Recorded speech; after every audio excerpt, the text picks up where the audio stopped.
이러므로 내가 하늘과 땅에 있는 각 족속에게 이름을 주신 아버지 앞에 무릎을 꿇고 비노니 그의 영광의 풍성함을 따라 그의 성령으로 말미암아 너희 속사람을 능력으로 강건하게 하시오며 믿음으로 말미암아 그리스도께서 너희 마음에 계시게 하시옵고 너희가 사랑 가운데서 뿌리가 박히고 터가 굳어져서 능히 모든 성도와 함께 지식에 넘치는 그리스도의 사랑을 알고 그 너비와 길이와 높이와 깊이가 어떠함을 깨달아 하나님의 모든 충만하신 것으로 너희에게 충만하게 하시기를 구하노라.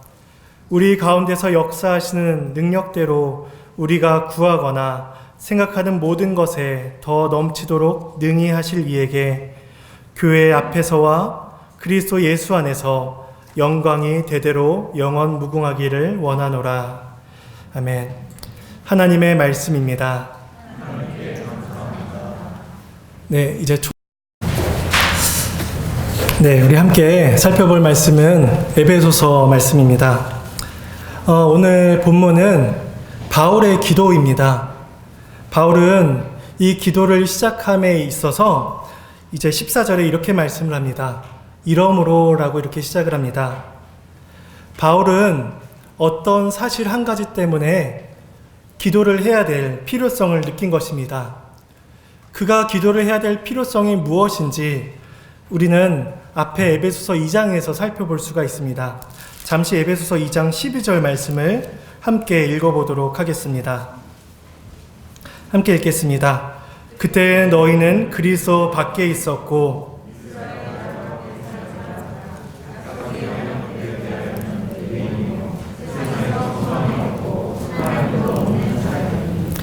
에베소서 교인들의 영적인 상태를 설명을 하기를 너희가 이전에는 그리스도 밖에 있었고 이스라엘 나라의 밖에 있었던 사람이며 언약에 있어서는 전혀 상관없는 외인이었다라고 사도 바울이 이야기합니다.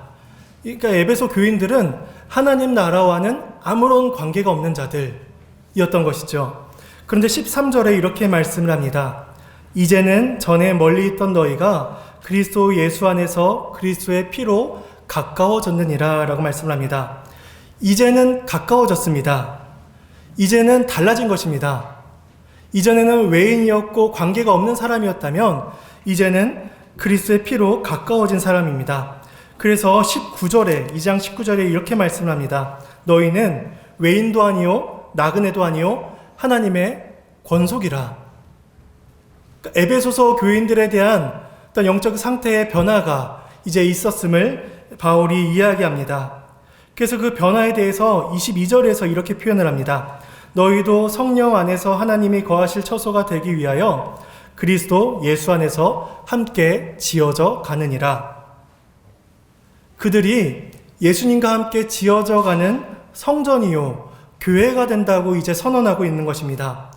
이전에는 언약과는 아무런 관계가 없던 자들이 이제는 가장 복된 장소인 하나님이 거하시는 장소 성전이요 교회가 된다고 이제 말씀하는 것입니다. 이렇게 사도 바울은 2장에서 교리적인 선언을 에베소 교인들에게 합니다. 그리고 이어서 3장 14절 오늘 본문으로 이어지는 것입니다. 이러므로 내가 기도하노니 하는 것이죠. 물론 3장 1절에서도 이러므로 라고 시작을 합니다. 그러면서 3장 1절에서는 이러므로 라고 이야기하면서 사도 바울 자신의 사역을 설명합니다. 그러니까 2장의 내용이 있었다면 3장 1절과 3장 14절 두 개가 이제 본문을 받는 것입니다. 3장 1절에서는 바울의 사역으로 설명을 받고 오늘 우리가 보는 3장 14절에서 이러므로 내가 기도한다 라고 하면서 2장 내용을 받는 것이죠.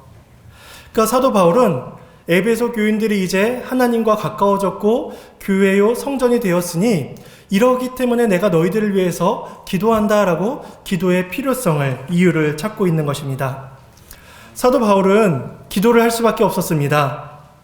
왜냐하면 복된 가르침을 전하다 보니까 기도를 할 수밖에 없었던 것입니다. 분명 사도 바울은 다른 방법도 있었을 것입니다. 바울이 얼마나 복음에 능통했습니까? 그가 가르칠 지식의 내용이 얼마나 풍성했을까요? 근데 그가 자기 자신의 지식을 전달하는 것으로 그치질 않습니다. 만약에 우리라면 제자훈련 교재를 만든다든지 성경 공부도 만들어서 계속해서 가르치기를 애썼을 텐데, 사도 바울은 잠시 멈춰서서 그들을 위해서 기도합니다. 그러니까 자신이 가진 지식이나 자기가 가진 어떤 신앙생활의 노하우 같은 것들이 전달될 게 아니라 지금 이 상황에서 기도가 필요하다는 것을 깨달은 것입니다. 왜냐하면 그리스도의 복음의 비밀을 깨닫는 데에는 하나님의 도우심이 절대적으로 필요하기 때문입니다. 기도는 모든 신자들이 반드시 가져야 되는 자세입니다. 제가 예전에 청소년 아이들과 사역을 할 때, 중고등부 아이들과 사역을 할 때 그 아이들이 너무 공부를 열심히 했습니다. 열심히 하면 좋죠. 얼마나 열심히 하냐면 교회를 나오지 않을 정도로 열심히 합니다. 그래서 이제 시험 기간 한 4주 전부터 특강이 시작을 하죠. 한 4주 전부터 많이 30명 이렇게 애들이 훅 나갑니다. 돌아오면 다행인데 간혹 안 돌아오는 아이들도 있죠. 그럼 이제 제가 그 아이들에게 이제 이야기를 한 게, 얘들아 너희들 공부 열심히 하는 게 좋은데 교회를 빠지면서까지 그렇게 공부를 하는 건 너희들이 교만한 거야 라고 제가 이야기를 했었습니다. 왜냐하면 사람들은 어떤 일을 성취하는 데 있어서 시간과 노력, 투자를 해야 된다고 생각을 합니다. 그래서 다른 사람보다 더 열심히 살기 위해서 노력하고 다른 사람보다 더 분주하게 살아갑니다. 그러나 성경은 우리에게 말씀합니다. 인간의 노력만으로 되지 않는다고 우리에게 말씀합니다. 그래서 바울은 자신의 지식만으로 에베소 교인들이 변화된다고 생각을 하지 않았습니다. 노력만으로 자신의 사람들이 변하지 않는 일이기 때문에 바울이 기도를 합니다. 그 얼마나 간절한 마음으로 기도했는지 오늘 말씀에 그가 무릎을 꿇고 기도했다라고 이야기합니다. 당시 유대인들은 기도를 할 때 여러 가지 자세를 취했습니다. 서서 기도를 하기도 하고 손을 들고 기도를 하기도 하고 하늘을 바라보며 기도를 하기도 했습니다. 근데 그 중에 무릎을 꿇고 기도한다는 것은 그가 가진 간절함과 겸손함을 보여주는 대표적인 자세 중에 하나였습니다. 그가 그렇게 간절히 기도합니다. 근데 누구에게 기도할까요? 바로 14절과 15절의 말씀입니다. 내가 하늘과 땅에 있는 각 족속에게 이름을 주신 아버지 앞에 기도한다 라고 이야기합니다. 그 하나님을 가리켜서 하늘과 땅에 이름을 주신 아버지다 라고 말씀합니다. 하나님은 모든 자들에게 이름을 주신 분입니다. 히브리 개념에서 이름을 부여한다는 것은 절대적인 주권을 상징합니다. 이름을 주는 자의 능력과 권세를 상징합니다. 하나님은 나라의 경계를 세우셨습니다. 나라를 구분하시고 모든 민족들을 세우셨습니다. 제가 이사야 40장 26절을 한번 읽어드리겠습니다. 이사야 40장 26절입니다. 너희는 눈을 높이 들어 누가 이 모든 것을 창조하였나 보라. 주께서는 수요대로 만상을 이끌어내시고 그들의 모든 이름을 부르시나니 그의 권세가 크고 그의 능력이 강함으로 하나도 빠짐이 없느니라. 하나님께서 모든 것들을 창조하셨다라고 이야기합니다. 이름을 주신 사건을 가리켜서 그가 모든 만물을 수요대로 불러내셨다라고 이야기합니다. 이 세상의 사람들은 자신들이 국력을 키워서 나라를 확장한다고 생각합니다. 자신들의 힘으로 나라를 세워간다고 이야기합니다. 근데 성경은 이야기하기를 하나님께서 그 나라를 세우시고 하나님께서 그 민족들의 이름을 부르셨다라고 말씀합니다. 이처럼 하나님의 권세는 모든 만물에게 적용이 됩니다. 그래서 오늘 본문에서 바울이 각 족속에게 이름을 주신 하나님께 기도한다는 것은 바로 하나님께서 자신의 또 이 세상의 주권자가 되심을 믿음으로 고백하는 것입니다. 이 사실을 고백하는 자만이 하나님 앞에 엎드릴 수가 있습니다. 이것을 고백하지 않는 자는 결코 하나님 앞에 나아가질 않습니다. 저는 우리가 교만하지 않기를 바랍니다. 우리의 한계를 깨닫고 우리에게 이름을 주신 하나님 앞에 엎드려 나아가야 될 것입니다. 오늘 본문을 보시면 바울이 기도한 기도의 내용이 세 가지로 구분할 수가 있습니다. 기도의 내용이 조금 길어서 먼저 세 가지를 말씀드리고 다시 한 가지씩 살펴보도록 하겠습니다. 본문의 16절에서 17절까지 중반까지의 말씀입니다. 제가 읽어보겠습니다. 그의 영광의 풍성함을 따라 그의 성령으로 말미암아 너희 속사람을 능력으로 강건하게 하시오며 믿음으로 말미암아 그리스도께서 너희 마음에 계시게 하옵시고까지가 첫 번째 기도입니다. 조금 길죠. 그 두 번째는 17절 중반부터 19절 상반절까지입니다. 자, 읽겠습니다. 너희가 사랑 가운데서 뿌리가 박히고 터가 굳어져서 능히 모든 성도와 함께 지식이 넘치는 그리스도의 사랑을 알고 그 너비와 길이와 높이와 깊이가 어떠함을 깨달아 까지가 두 번째 기도입니다. 그리고 마지막 세 번째 기도가 19절 하반절입니다. 하나님의 모든 충만하신 것으로 너희에게 충만하게 하시기를 구하노라. 길어서, 내용이 조금 길어서 제가 한 단어로 설명을 드리겠습니다. 첫 번째는 마음입니다. 첫 번째 기도는 마음에 대한 기도입니다. 두 번째는 사랑에 대한 기도입니다. 세 번째는 충만에 대한 기도입니다. 바울은 에베소 교인들의 마음을 위해서 또 사랑을 위해서 충만을 위해서 기도를 합니다. 이제 그 기도의 내용이 무엇인지 첫 번째 기도부터 한 가지씩 살펴보도록 하겠습니다. 16절에 이렇게 말씀을 했습니다. 그의 성령으로 말미암아 너희 속사람을 능력으로 강건하게 하시오며 그들의 속사람이 강건하게 되기를 기도를 합니다. 그렇다면 이 속사람이 무엇인가 하면 바울이 쓴 고린도후서 4장 16절을 통해서 우리가 알 수가 있습니다. 우리 아까 아이들이 할 때 읽어보았는데 한번 다시 찾아서 읽어보도록 하겠습니다. 고린도후서 4장 16절 말씀입니다.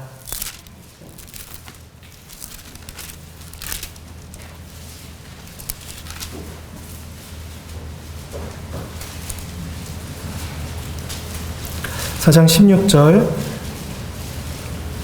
네, 함께 읽겠습니다. 그러므로 우리가 낙심하지 아니하노니 우리의 겉사람은 낡아지나 우리의 속사람은 날로 새로워지도다. 사도 바울이 고린도 후서에서 겉사람과 속사람을 대조를 합니다. 겉사람은 육체적인 몸을 가리킵니다.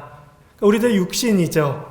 조금 더 넓게 생각하자면 우리들의 육체와 관련된 모든 것들 또한 생각을 할 수가 있을 것입니다. 우리의 건강, 우리의 명예, 우리의 신용, 우리의 권위, 이런 것들도 겉사람이라고 이야기할 수 있을 것입니다. 바울은 이러한 우리들이 가진 겉사람이 낡아지는 것, 쇠하여지는 것이다 라고 말씀하며 오직 우리의 속사람만이 새로워진다 라고 말씀을 합니다. 겉사람이 우리의 육신을 가리키는 것이라면 속사람은 무엇을 가리킬까요? 속사람은 바로 우리들의 마음을 가리킵니다. 우리들의 심령을 가리키죠. 하나님께서 성령을 통하여서 우리의 마음을 중생케 하셨습니다. 그래서 우리들의 마음의 본성이 바뀌었습니다. 그래서 이전에 하나님을 알지 못했던 자들이 하나님을 사랑하며 하나님을 열망하게 됩니다. 이것이 우리들의 속사람이며 이것을 통해서 우리는 하나님께 더욱더 가까이 가고자 그렇게 열망합니다. 이 마음이 점점점 커져야 되는 것이죠. 신체는 낡아지지만 우리들의 속사람은 점점점 새로워져야 됩니다. 그런데 이 속사람은 단번에 새로워지거나 단번에 성장하는 것이 아닙니다. 왜냐하면 바울이 고린도 교회를 향하여서 편지할 때에 내가 너희들을 어린아이와 같이 대한다라고 이야기합니다. 그 고린도 교회는 교회였습니다. 그런데 아직 장성한 분량에 이르지 못한 어린아이와 같은 교회가 바로 고린도 교회였습니다. 그리스도인은 장성한 성인의 분량에 이르기까지 어떠한 시간이 필요합니다. 어떠한 과정이 필요하죠. 그래서 점점 속사람이 강건해지고 단단해지고 성장하는 그러한 시간들이 필요합니다. 그래서 나중에 외적인 풍파가 닥쳐왔을 때에 그것을 이겨낼 단단함이 필요한 것이죠. 그런데 이 세상의 모든 사람들은 우리들이 가진 속사람에 전혀 관심이 없습니다. 세상은 겉사람에 관심이 있습니다. 그래서 내가 가진 건강, 내가 가진 명예, 내가 가진 권위, 이런 것들을 사랑하며 이것들을 쫓아서 살아갑니다. 사람들은 종종 이런 표현을 씁니다. 내가 왕년에 어땠는지 알아? 라는 표현을 습니다. 근데 저도 어느 순간에 이런 생각이 들었습니다. 내가 왕년에 날아다녔는데, 왜냐면 제가 운동을 좋아하는데 운동을 하다 보면 이 마음이 절실하게 느껴집니다. 왜냐면 저는 정말 날아다녔거든요. 근데 지금은 배도 나왔고 이렇게 보건소에 가서 검사를 하면 운동 안 하세요? 라고 할 정도로 제 다리에 근력이 없다고 이야기를 합니다. 그러니까 저는 자꾸 이런 생각이 들죠. 내가 왕년에 이런. 그런데 이러한 생각이 모든 사람들에게 있죠. 왜냐하면 내가 왕년에 얼마나 잘 나갔는지, 내가 지금은 비록 누추하지만, 내가 지금 이렇게 작아졌지만, 내가 왕년에 얼마나 잘 나가고 인정받던 사람들이었는지를 우리는 그렇게 증명하려 합니다. 그런데 제일 좋은 방법은 그냥 그 마음을 포기하고 받아들이는 게 좋은 것 같습니다. 나는 이제 달라졌어. 그래야 속이 덜 상하고 그것이 성경에 말하는 사실이기 때문입니다. 성경은 이야기합니다. 겉사람은 낡아진다고. 근데 세상 사람들은 자꾸만 자신들의 겉사람으로 자신들을 증명하려고 합니다. 그러나 신자는 겉사람이 아닌 속사람이 새로워져야 되는 사람입니다. 우리들의 피부가 노화하고 근력이 떨어지며 모든 외적인 것들은 다 쇠약해지지만 그리스도를 향한 마음, 흔들리지 않는 강건함이 우리들에게 필요한 것입니다. 이것은 오직 성령의 은혜로만 우리에게 가능한 일입니다. 여러분의 관심은 겉사람에 있으신지요? 아니면 속사람에 있으신지요? 바울이 마음과 관련하여 기도하는 내용이 17절에서 이어집니다. 17절에서 이렇게 말씀합니다. 믿음으로 말미암아 그리스도께서 너희 마음에 계시게 하옵시고. 앞에서는 속사람이라고 표현을 했다면 지금은 마음이라고 표현을 합니다. 앞에서는 성령의 도우심을 구하고 지금은 그리스도께서 마음에 계시기를 구합니다. 그런데 우리가 거하다라고 할 때는 두 가지 의미를 생각을 할 수가 있습니다. 왜냐하면 첫 번째 의미는 잠시 거하는 것이죠. 나그네처럼, 여행객처럼 어디에 잠시 거하다가 돌아간다라고 이야기할 때 우리는 거하다라고 표현을 합니다. 또 한 가지는, 두 번째 의미는 완전히 정착을 하는 것입니다. 완전히 정착해서 영원히 그곳에서 머무르는 것이죠. 바울은 여기서 두 번째 의미를 사용합니다. 예수 그리스도께서 당신들의 마음에 영원히 거주하기를 바랍니다 라고 기도하는 것이죠. 그렇다면 바울이 왜 이렇게 기도를 할까요? 에베소 교인들이 그리스도인들이 아니었기 때문에 그렇게 기도를 할까요? 마치 영접 기도하는 것처럼 당신이 마음에 영접을 하여서 그리스도가 당신 마음에 계시길 원합니다 라고 이렇게 기도를 하는 것일까요? 근데 우리가 이미 앞에서 2장을 통해서 살펴봤듯이 에베소 교인들은 이미 교인이었습니다. 성도였습니다. 전에는 그리스도 밖에 있었을지 모르지만 이제는 그리스도와 가까워진 자들이라고 분명히 말했습니다. 그다음 바울이 왜 이렇게 이야기하는 것일까요? 우리는 성경에서 라오디게아 교회나 고린도 교회에 대해서 우리는 잘 알고 있습니다. 뜨겁지도 않고 차갑지도 않은 미지근한 교회. 또한 다양한 은사들은 많이 있지만 그 안에 분쟁이 가득한 교회. 이런 교회들은 모두 영적 생명을 소유한 교회들이었습니다. 그런데 실상은 가난하고 실상은 미숙한 자들이 바로 라오디게아와 고린도 교회였습니다. 그들의 인격이 말씀을 따라가지 못하는 것입니다. 그들의 삶이 주의 교훈을 순종하지 못하는 것입니다. 근데 마찬가지로 요한계시록에서는 에베소 교회를 가리켜서 너희가 첫사랑을 버렸다라고까지 이야기를 합니다. 그러니까 바울은 그런 교인들을 위해서 기도하는 것입니다. 너희 마음에 그리스도께서 거처를 정하시고 영원히 머무르기를 바란다고 기도하는 것이죠. 마음은 인격의 중심입니다. 이 마음에서 지적인 활동이 나옵니다. 이 마음에서 감정이 나오고 이 마음에서 의지적인 활동들이 나옵니다. 그래서 바울은 기도하기를 그 마음의 중심, 그 마음의 토대에서 그리스도께서 자리 잡고 계시기를 기도하는 것입니다. 그렇게 그리스도께서 그 마음에 자리 잡고 계실 때에 그들의 삶을 지배하고 통제하기 시작하게 된 것입니다. 혹시 사형리 책자를 보신 적이 있으신지요? 조그만 사형리 책자를 보면 넘기다 보면 그림이 몇 가지가 나와 있는데 거기에 이렇게 동그란 그림 안에 의자가 있고 거기에 나라고 써 의자 위에 내가 앉아 있는지 십자가가 앉아 있는지 이렇게 설명하는 그림이 있습니다. 그리고 그 그림을 설명한 이후에 영접기도로 넘어가죠. 그런데 저는 그 그림이 영접기도뿐만이 아니라 지금 그리스도인 된 우리들에게도 동일하게 적용이 된다고 봅니다. 왜냐하면 우리들의 문제는 입으로는 마음으로는 그리스도를 주라고 고백을 하지만 여전히 우리의 마음의 인생의 주권을 우리가 놓기를 포기하지 않는다는 것입니다. 우리는 늘 우리가 우리 마음의 중심에 있기를 원합니다. 우리가 늘 마음의 의자에 앉아서 우리들의 모든 삶을 컨트롤하기를 좋아합니다. 그러나 바울이 이야기합니다. 그 마음에 우리가 아니라 바로 그리스도께서 자리 잡아야 한다고 말씀합니다. 그리스도께서 우리의 마음에 영원히 거하셔서 다스리시고 지배하시기를 저는 소망합니다. 바울의 두 번째 기도로 넘어가 보겠습니다. 두 번째 기도는 한 단어로 사랑이라고 말씀을 드렸습니다. 17절 후반절에 보시면 너희가 사랑 가운데서 뿌리가 박히고 터가 굳어져서 라고 말씀합니다. 바울은 여기서 두 가지 이미지를 사용합니다. 하나는 나무입니다. 나무가 흙 속에 깊게 뿌리를 내려서 그 자리를 잡는 것처럼 우리가 그리스도 가운데 그렇게 뿌리를 내리고 자리를 잡아야 된다라고 말씀을 하는 것입니다. 왜냐하면 뿌리가 깊이 있게 내리지 못한 나무는 이내 뽑혀버리기 때문입니다.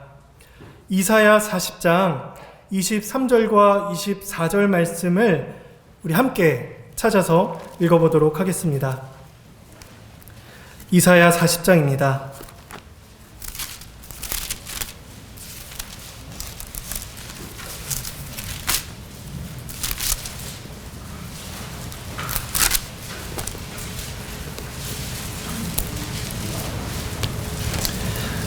구약성경 1015페이지입니다. 우리 함께 읽겠습니다. 귀인들을 패하시며 세상의 사사들을 헛되게 하시나니 그들은 겨우 심기고 겨우 뿌려졌으며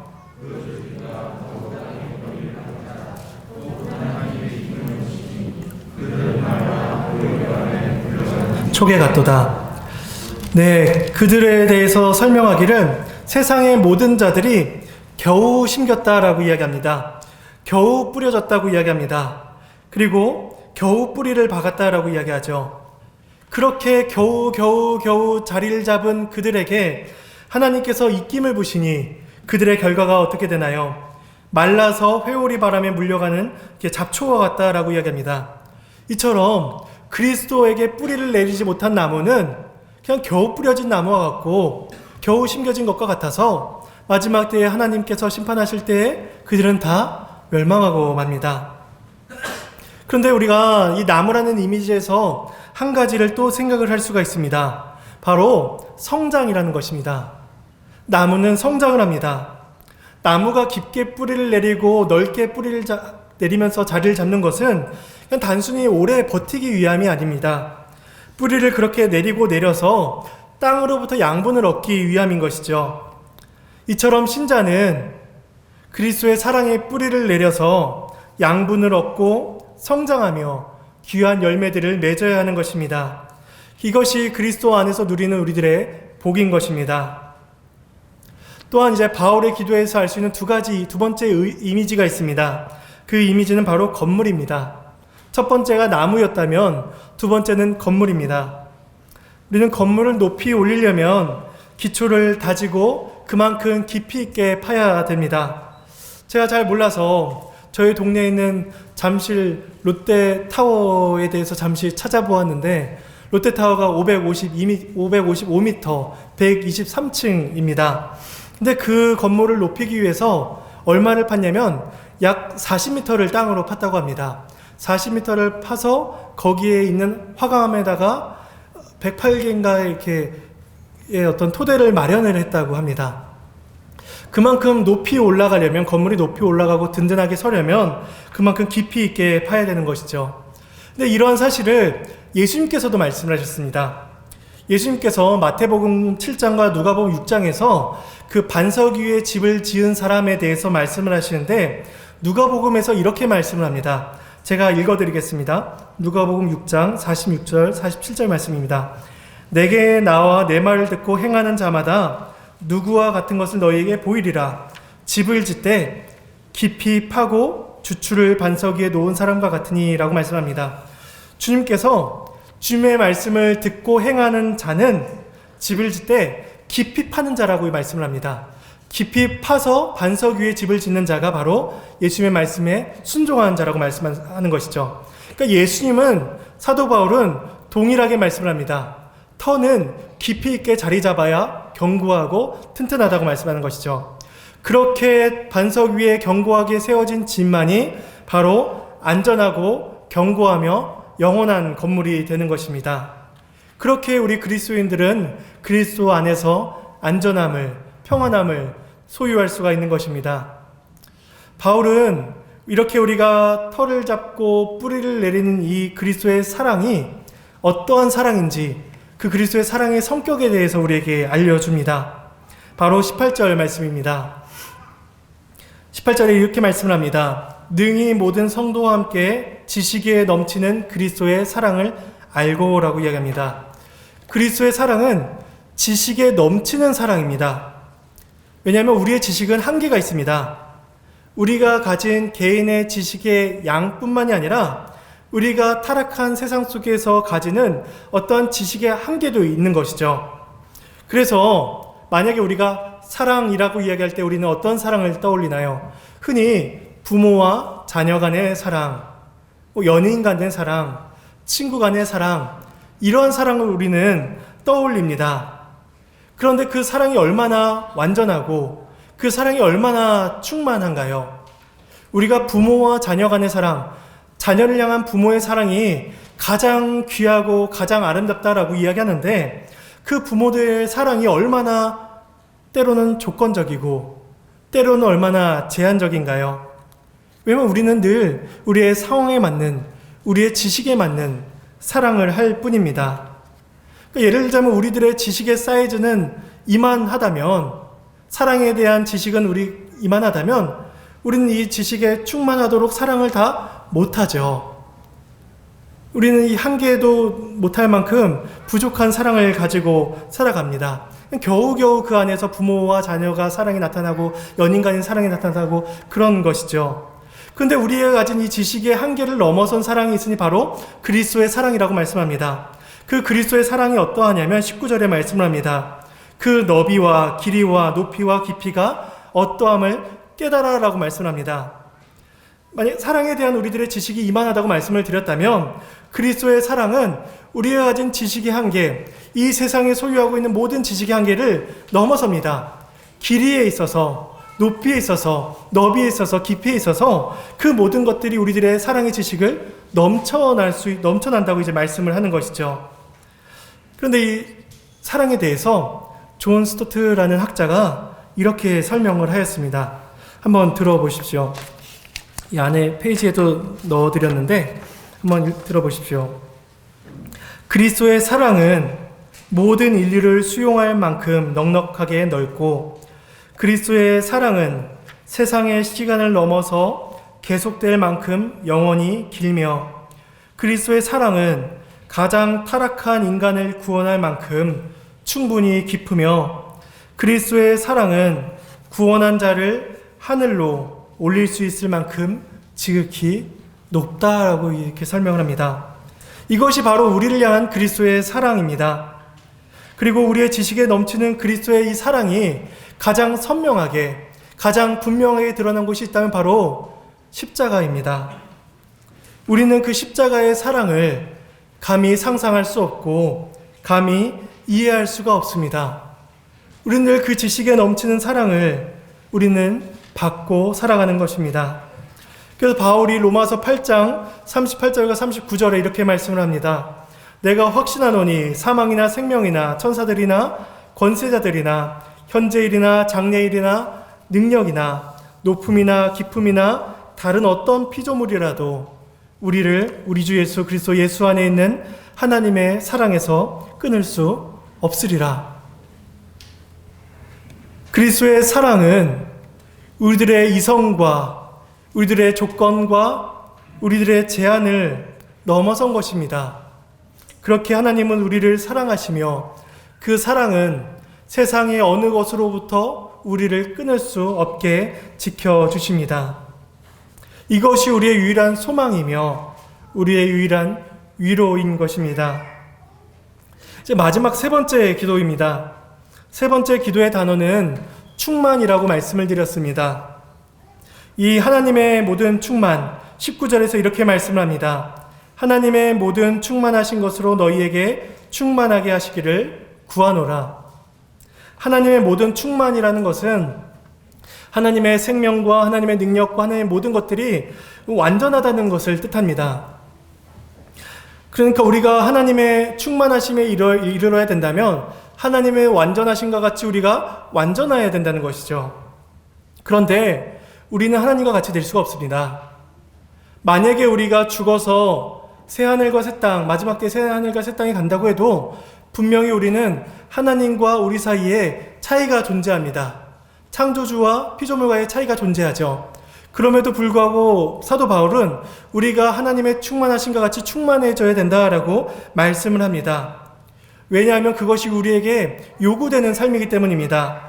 하나님은 우리를 구원하신 이유는 단순히 구원받고 천국 가게 하심이 위함이 아닙니다. 하나님은 이 땅에서 우리가 하나님의 형상을 회복하고 하나님의 온전하심과 같이 변화되기를 하나님은 원하십니다. 그래서 하나님은 성경에서 우리에게 요구하십니다. 내가 거룩하니 너희도 거룩하라. 하나님의 온전하심과 같이 너희도 온전하라. 동일하게 사도 바울은 이야기하는 것입니다. 하나님의 충만하신 것으로 너희가 충만하게 되기를 구하노라. 그런데 한번 생각을 해보십시오. 이런 작은 컵에 물이 가득 들어 있는 모습을 보면서 우리는 물이 충만하게 차 있다라고 말을 할 수가 있습니다.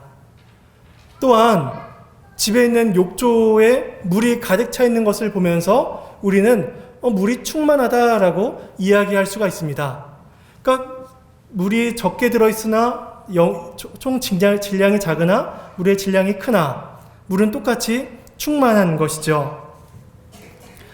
이처럼 교회 안에는 작은 그릇도 있고 큰 그릇도 있습니다.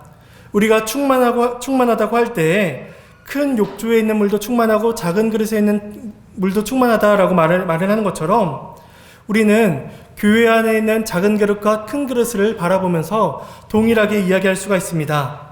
이 작은 그릇, 마치 작은 성도를 보면서 너는 그릇이 작으니 너는 부족한 사람이야, 너는 부족한 신자야 라고 말할 수가 없는 것이죠. 왜냐하면 작은 그릇은 작은 그릇대로 물을 충만히 가득히 담고 있는 것이고 큰 그릇은 큰 그릇대로 물을 가득히 담고 있는 것이니 각자 그릇대로 역할을 하고 있는 것입니다. 이처럼 우리는 그리스도의 몸된 교회 안에서 말씀에 대한 지식과 그리스도에 대한 사랑, 교회를 향한 섬김의 은사들의 모양이 각자 다르고 또한 크기가 다를 수가 있습니다. 그러나 하나님 앞에 진실함과 충만함으로 나아간다면 우리는 모두 다 똑같이 하나님의 충만함으로 나아가고 있는 것입니다. 이제 바울의 기도는 송영으로 마쳐집니다. 20절과 21절에 하나님에 대한 영광을 노래하는데 20절 말씀을 우리가 함께 읽어보도록 하겠습니다. 우리 가운데서 역사하시는 능력대로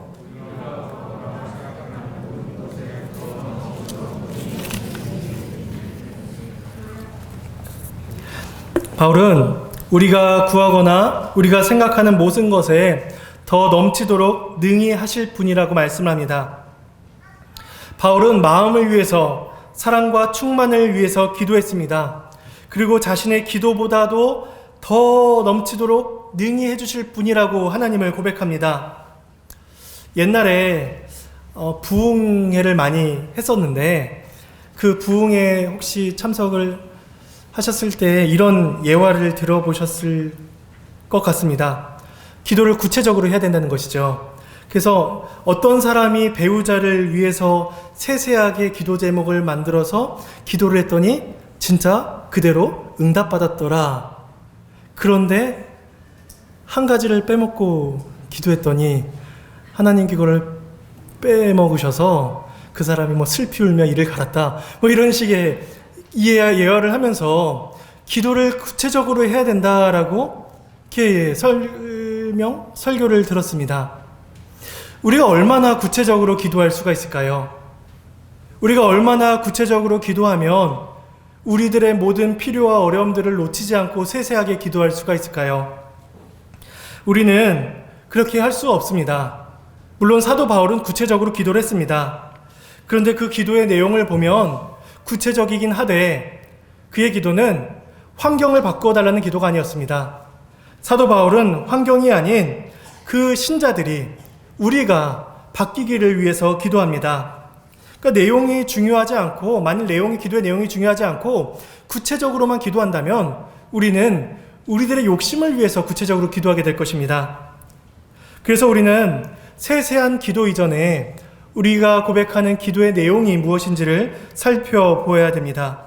그렇게 우리가 하나님께 기도할 때 하나님은 우리의 기도에 넘치도록 응답해 주시는 분입니다. 바울은 그러한 하나님께 영광이 올려지기를 기도합니다. 21절에 이렇게 말씀을 합니다. 교회 안에서와 그리스도 예수 안에서 영광이 대대로 영원 무궁하기를 원하노라. 아멘.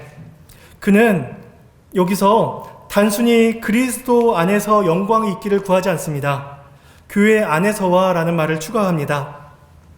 왜냐하면 교회는 그리스도의 핏값으로 사신 교회입니다. 그래서 예수 그리스도의 피로 사신 이 교회만큼 하나님의 영광을 잘 보여주는 교회가 없습니다. 또한 이 교회만큼 하나님께 영광을 돌리는 곳도 없습니다. 그래서 이 말은 결국 우리들에게 적용이 됩니다. 교회만큼 하나님의 영광을 잘 보여주는 곳이 없듯이 우리만큼 하나님께 영광을 돌릴 수 있는 존재는 없다는 것입니다. 그리스도가 우리의 영광입니다. 그리고 우리가 그분의 영광입니다. 이 땅을 살아가는 우리들의 모습은 저마다 다를 수가 있습니다. 어떤 사람은 크게, 어떤 사람은 작게 살아갑니다. 어떤 사람은 평탄하게, 어떤 사람은 낙심과 문제 가운데 살아갑니다. 그러나 성경은 교회 안에, 우리 안에 그리스도의 영광이 존재한다고 말씀합니다. 그래서 우리는 기쁨 가운데 하나님께 영광을 올리게 됩니다. 그리고 우리는 낙심과 어려움 속에서도 하나님께 영광을 돌리게 되는 것입니다. 특별히 기도라는 방편을 통해서 말입니다. 그래서 우리들의 자랑은 하나님께서 내 기도를 들어주셨다가 아니라 우리의 삶이 하나님의 영광이 된다는 사실에 있습니다. 이것이 우리의 기도의 목적이며 이것이 우리 모든 신자들이 살아가야 될 신자의 모습인 것입니다. 교회 안에서와 그리스도 예수 안에서 영광이 대대로 영원무궁하기를 간절히 소망합니다.